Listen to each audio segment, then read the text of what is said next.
24절 내 아들은 죽었다가 다시 살아났으며 내가 잃었다가 다시 얻었노라 하니 그들이 즐거워하더라. 자, 이 말씀을 놓고 여러분 가장 감격스러운 부분이 어떤 부분인가를 한번 생각해 보십시다. 어떤 부분이죠? 뭐 알아요. 저도 여러분 무슨 대답을 해야 할지. 아버지의 모습이라든지 뭐 이런 것들 하겠지만 여기 우리말에 번역되지 않은 단어가 이 안에 있음을 여러분이 아셔야 합니다. 아무것도 아닌 것 같은 관사 하나가 계속해서 빠집니다. 그 관사가 어떤 관사인고 하면 보세요. 22절을 보십시다. 제가 관사를 넣어서 읽을 테니까 좀 참고해 주셨으면 좋겠습니다. 22절 아버지는 종들에게 이르되 그 제일 좋은 옷을 내어다가 입히고 그 자가 빠졌습니다.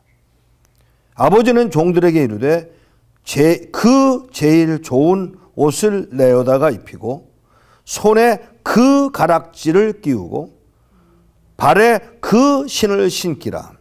그리고 그 살진 송아지를 끌어다가 잡으라. 우리가 먹고 즐기자. 그 자가 계속해서 빠집니다. 그 말 한마디. 그 말 한마디에 숨어있는 그 배경이 과연 무엇이었을까를 생각해 보고자 하는 것입니다. 다시요. 아버지는 종들에게 이르되 그 제일 좋은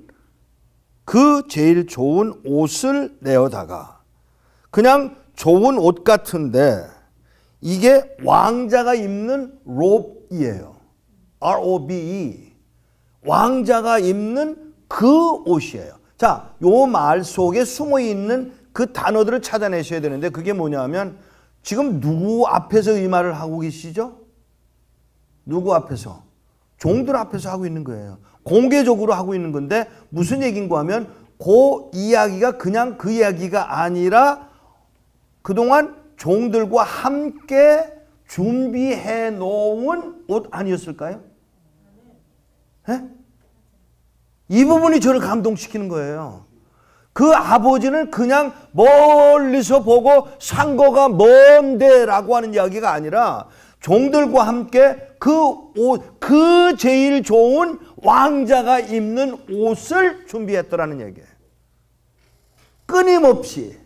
그 다음에 조금 더 나가서 그 가락지, 왕자가 끼는 가락지예요.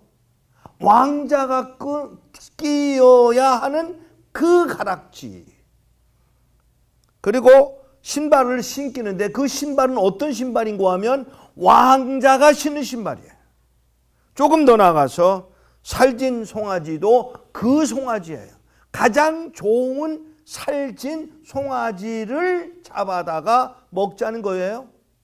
자, 다른 사람들 앞에서 종들 앞에서 그동안 준비해온 걸 다 알고 있는 그 상황을 지금 설명하고 있더라는 것이죠. 이 설명을 하고 있는 사람이 누구냐면 누가예요.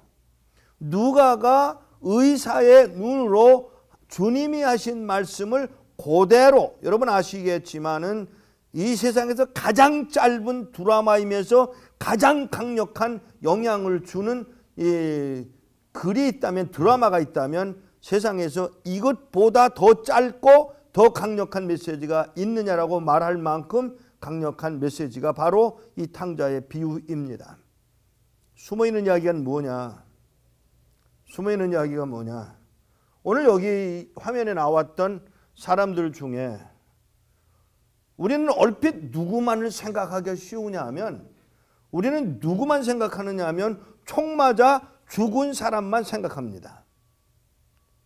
예수 믿다가 죽은 사람만 생각해요. 우리 한국교회가 전반적으로 그래요. 그러면 거기에 총 쏜 그 놈은 용서받을 수가 없느냐는 질문을 제가 하고자 하는 것입니다. 북한 선교를 시작하면서 제일 어려웠던 말이 뭐냐 하면 이북에서 오신 권사님들, 장로님들이 하는 말이 야, 이 목사 뭐 몰라서 그래. 갸가 있는 동안은 안 돼. 갸가 있는 동안은 안 돼. 피를 말려 죽여야지. 무슨 소리가. 그놈들은 공산당들이야. 라고 하는 말을 오랜 동안 들어야 했습니다.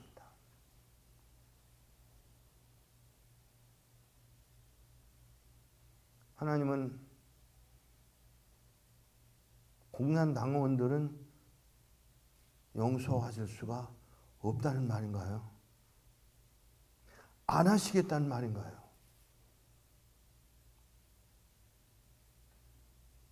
우리는 불쌍한 사람들, 어려움을 당하는 사람들, 매 맞는 사람들, 자유가 없는 사람들에 대해서는 마음을 쏟아주고 사랑이 가고 그렇게 쉽게 결정을 합니다. 그러나 하나님의 입장에서 볼 때는 그도 물론이지만 이 총을 쏘는 공산당도 용서받고 하나님 나라에 가야 할 사람들의 대상 중에는 포함될 수가 없어야 한다라는 생각을 우리는 갖고 있다는 사실이죠. 과거에 어떤 분들이 이런 말을 하면 핀잔을 받고는 했습니다. 김일성이가 장로가 됐으면 좋겠다고 기도하는 분이 있었다고요. 사람들은 그 말을 듣고 피식거리면서 웃었습니다.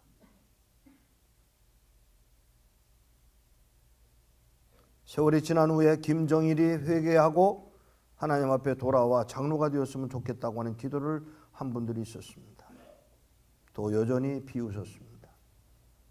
지금 김정은이가 회개하고 돌아오기를 바라고 또 그도 오히려 그 사람 때문에 김정은 때문에 북한 땅이 변화되기를 바라는 성도들의 기도가 있음을 저는 듣고 있습니다.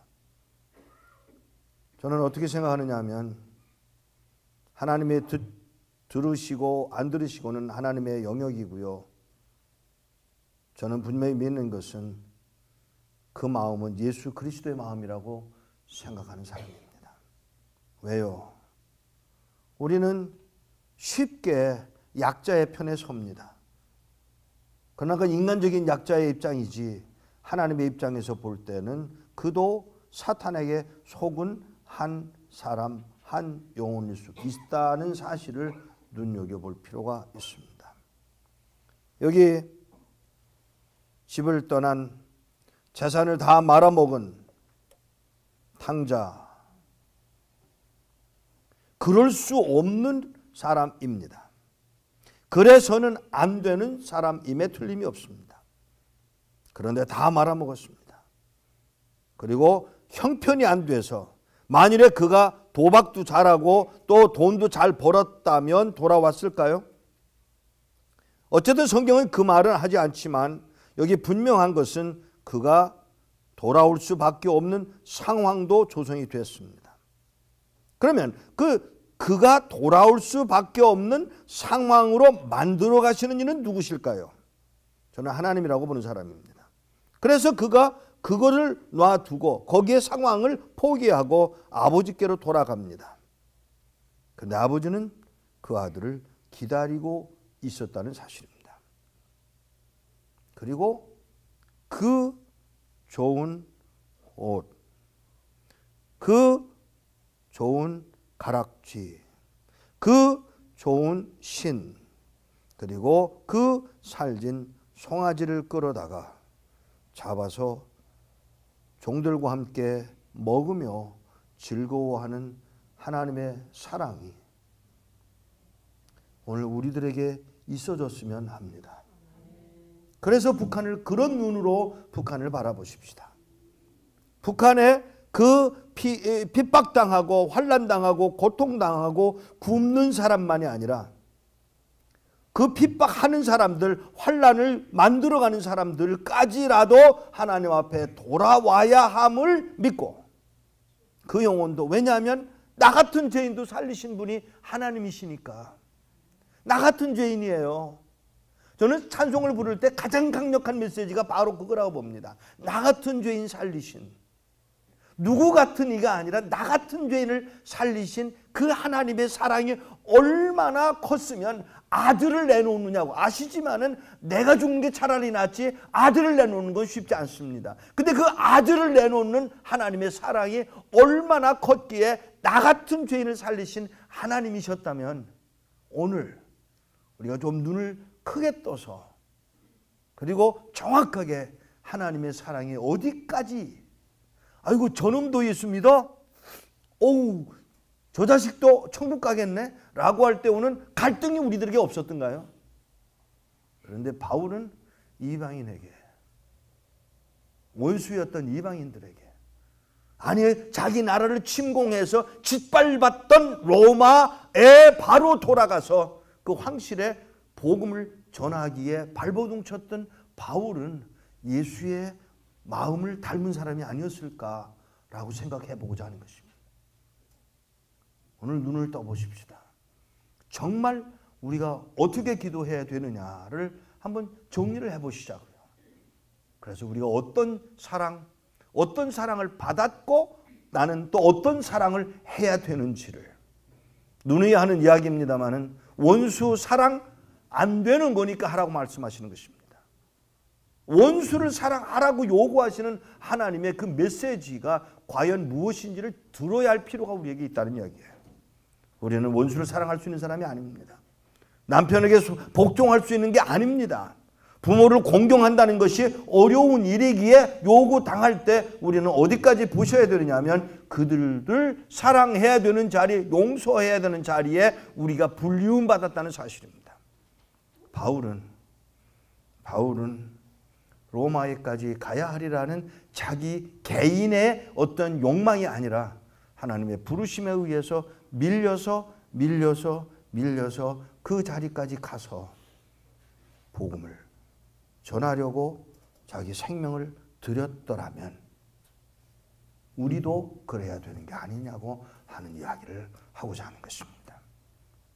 저는 미국에 와서 왜 자동차들이 미국의 경찰들 자동차가 블랙 앤 화이트냐고 제가 물어본 일이 있었습니다. 무심히 그 얘기를 물었습니다. 왜 미국의 경찰차는 전부 다 까맣고 하얗고 칠해놨느냐라고 물었더니 의와 불의를 상징하는 것이었다라는 이야기를 들을 때 제가 깜짝 놀랐어요. 아무런 생각 없이 그냥 까맣고 하얀 차인 줄 알았더니 그게 아니라는 거예요. 그 차를 운전하는 경찰이 의와 불의를 분간하기 위한 존재로 그 안에 남아있다는 이야기를 메시지로 제게 줄 때 제가 깜짝 놀랐어요. 우리가 바로 이래야 되는 건 아닐까. 저는 의도 없이 바울이 또는 누가가 이 글을 썼다고 생각하지 않습니다. 하나님이 아들 예수의 입을 통해서 하시고자 하시는 말씀이 그냥 탕자의 비유가 아니라 그냥 드라마가 아니라 그냥 영향력을 주기 위한 것이 아니라 아버지의 마음을 드러내고자 하는 최선의 방법으로 탕자의 비유를 썼다면 그 의도를 우리도 배워야 돼. 그래서 배운 우리를 가리켜 그대로 따라가는 우리를 가리켜 그를 따라가는 사람이기에 크리스찬이라 follower of Christ 또는 Christ-like라고 그리스도 닮은 사람이라고 표현해야 할 만큼의 자리에 여러분과 내가 놓여 있다면 핍박당하는 자만입니까? 핍박하는 자도 구원받아야 할 대상이라는 사실을 기억하고 우리가 기도의 폭을 조금 더 높여야 되는 건 아니었을까? 기도하겠습니다. 하나님 아버지, 우리의 마음은 왜 그렇게 좁은지 모르겠습니다. 우리의 마음은 꽤나 의로운 사람인 것처럼 생각하고 말하고 표현합니다마는 하나님 아버지, 아닙니다. 우리는 악할 뿐입니다. 우리는 거짓될 뿐입니다. 하나님이 원하시는 자리에 있지를 아니했고 하나님의 모습을 닮은 것도 아니었고 예수를 따라간다고 하지만 그래서 예수 믿는 사람이라고 하지만 모든 은사를 다 받은 것 같지만 정녕 우리는 사랑하는 자리, 용서하는 자리에는 있지 않았더라는 이야기입니다. 하나님, 우리를 긍휼히 여기셨사오니 긍휼을 입은 자로 나 같은 죄인을 살리신 그 하나님의 사랑을 이제는 분명하게 기억하고 안 될 줄 아는 자리, 그래서는 안 될 것 같은 그 자리를 향해서 나아가 용서하고 사랑하고 그리고 그대로 믿어가는, 그리고 그렇게 행하는 자가 되도록 은혜 입혀 주옵소서. 예수 그리스도 이름으로 기도하옵나이다. 아멘.